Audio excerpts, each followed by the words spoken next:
Le dernier pays au monde où les femmes n'avaient pas le droit de conduire, contraintes d'être toujours véhiculées par des hommes. Les plus audacieuses qui avaient osé braver cet interdit ont fait de la prison. Leur combat est aujourd'hui récompensé.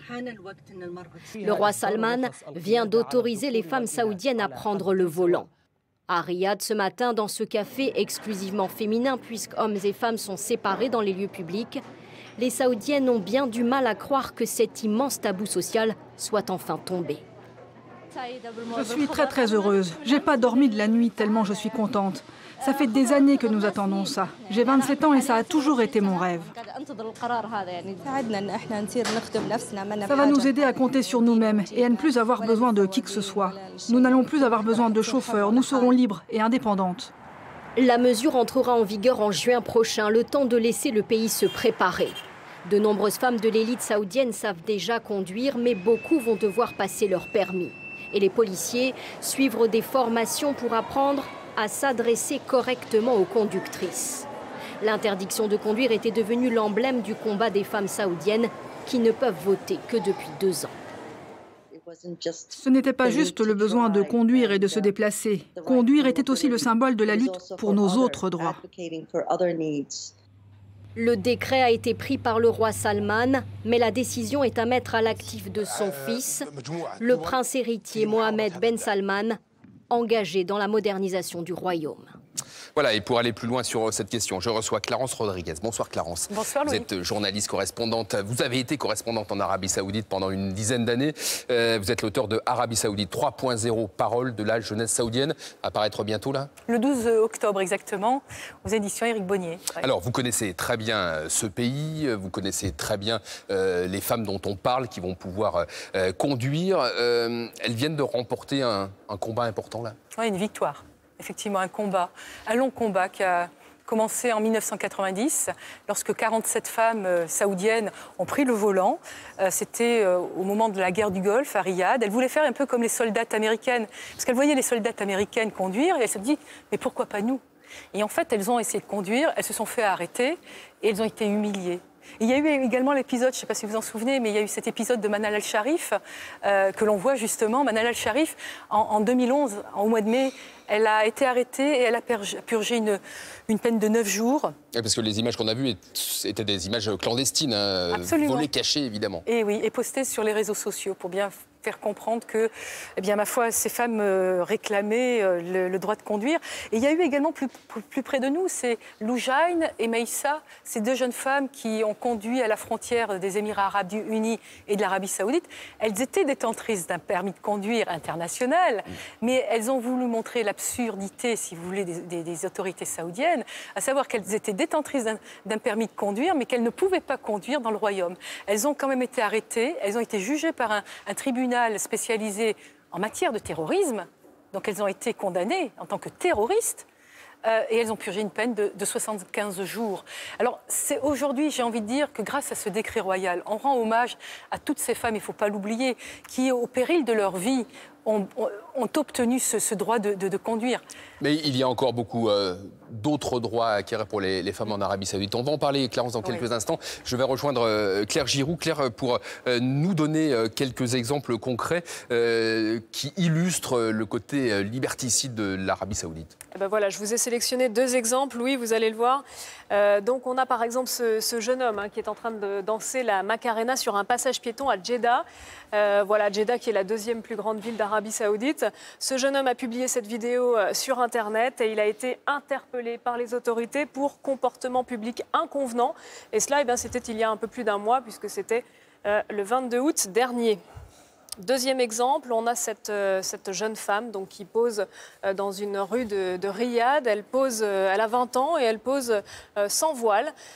Donc elle a également tweeté cette photo et elle a ensuite été arrêtée et emprisonnée pour violation des mœurs. Et ça, eh bien, c'était il y a un peu moins d'1 an, c'était en novembre 2016. Et à l'image de cette jeune femme, la situation des femmes est beaucoup plus compliqué. Ben voilà, à titre d'illustration, la Banque mondiale place l'Arabie saoudite en tête des pays où la législation est la plus restrictive pour les femmes. Elles sont soumises à un système de tutelle qui est extrêmement contraignant. Par exemple, elles doivent demander la permission à un membre masculin de leur famille pour voyager, pour divorcer ou pour travailler dans certaines entreprises privées. Elles doivent également être accompagnées toujours d'un membre masculin de leur famille pour étudier à l'étranger. Et puis elles ont tout simplement l'interdiction d'ouvrir un compte en banque, ce qui réduit grandement leur autonomie financière. Alors ça, ce sont les interdictions pour les femmes, mais il y a aussi des interdictions pour les hommes et pour tout le monde en fait. Voilà, des interdictions qui touchent tout le monde et qui vont probablement vous sembler absurdes, puisque c'est des choses qu'on fait très couramment, comme d'aller au cinéma, c'est interdit, de prendre des photos des gens dans la rue, c'est interdit, également de boire de l'alcool ou d'apprendre à jouer d'un instrument de musique à l'école publique. Et enfin, il est interdit de pratiquer une autre religion que l'islam. Merci Claire. Clarence Rodriguez, vous avez vécu à Riyad pendant 12 ans. C'est valable aussi pour les expatriés? On n'a pas le droit de faire tout ça quand Absolument. on est français, quand on vit en Arabie Saoudite? On est logé à la même enseigne. Vous n'avez pas conduit pendant 12 ans? Non. Non, je n'ai pas conduit. De temps en temps, je m'accordais des petits virages dans le désert, où j'étais à l'abri des motawas de la police religieuse. Mais c'est vrai qu'on est logé à la même enseigne que les Saoudiennes. Moi, je parle par exemple en tant que femme. J'étais inféodée à la tutelle de mon mari. C'est-à-dire que j'étais considérée comme une mineure. C'est-à-dire, je n'ai pas du tout responsable, je n'ai pas du tout les mêmes prérogatives que je peux avoir ici en France, par exemple. Interdiction de conduire, donc être obligé d'avoir un chauffeur ou alors de faire appel à une société de chauffeurs.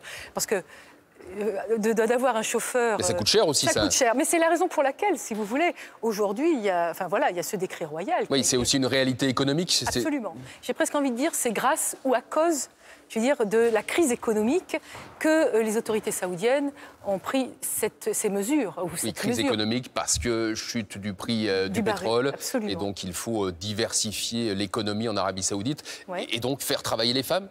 Faire travailler les femmes, ça fait un petit moment qu'elles travaillent, ça fait à peu près 7-8 ans. C'est Feu Roi Abdallah qui a toujours encouragé justement le travail des femmes en disant qu'elles avaient leur place au sein même de la société. Et c'est vrai que, vous savez, moi quand je suis arrivée en 2005, les femmes étaient cantonnées uniquement dans les domaines de la santé ou de l'enseignement. Là, elles sont avocates, elles sont directrices de marketing, elles sont chefs d'entreprise, elles sont femmes d'affaires.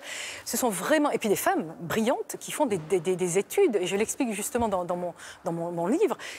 Alors il y a des préjugés, donc il faut tordre le cou quand même à des préjugés, parce que ces femmes vraiment ont voulu, en tous les cas, toutes ces dernières années, pousser un petit peu ce plafond de verre. Mais vous savez, moi, pour avoir discuté, d'avoir vécu avec ces femmes-là, le premier droit qu'elles voulaient justement obtenir, je veux dire, c'était de se débarrasser du tutorat. Parce qu'encore une fois, c'est ce que je vous disais, c'est que ce sont des femmes qui sont inféodées à un homme. Et là, c'est pas encore gagné, parce que l'évolution, la modernisation de la société saoudienne, c'est la volonté d'un homme. On l'a compris dans le reportage de Sam Assoula, le fils du roi. Mais il y a encore... La route est encore longue. Hein. Absolument, la route est encore longue. Alors, c'est pas parce que, si vous voulez, elles abandonnent la banquette arrière de la voiture en passant devant le volant qu'elles vont, si vous voulez, obtenir tous les droits. Ce n'est pas vrai, parce que n'oublions pas, on est dans une société profondément conservatrice. Le jeune prince héritier qui va être demain, je veux dire, quand je dis demain, dans quelques semaines ou quelques mois, le nouveau souverain saoudien, vous savez, il agace. Il agace quand même les oulémas, le clergé. Donc ça ne va pas se faire si facilement que ça. Et je pense aussi que par rapport à cette jeunesse saoudienne qui représente quand même 35% des moins de 30 ans, c'est quand même sur une population de 30 millions d'habitants, vous enlevez 10 millions d'expatriés, donc vous vous retrouvez avec une population locale de 20 millions, vous voyez, 65% de 20 millions, c'est quand même, voilà, c'est une société jeune. Merci beaucoup, Clarence Rodriguez, correspondante en Arabie Saoudite pendant une dizaine d'années. On va rappeler le titre du livre qui paraît le 12 octobre, Arabie Saoudite 3.0, parole de la jeunesse saoudienne, avec cette très belle photo, évidemment symbolique, en couverture. Merci, Clarence. Merci, Louis.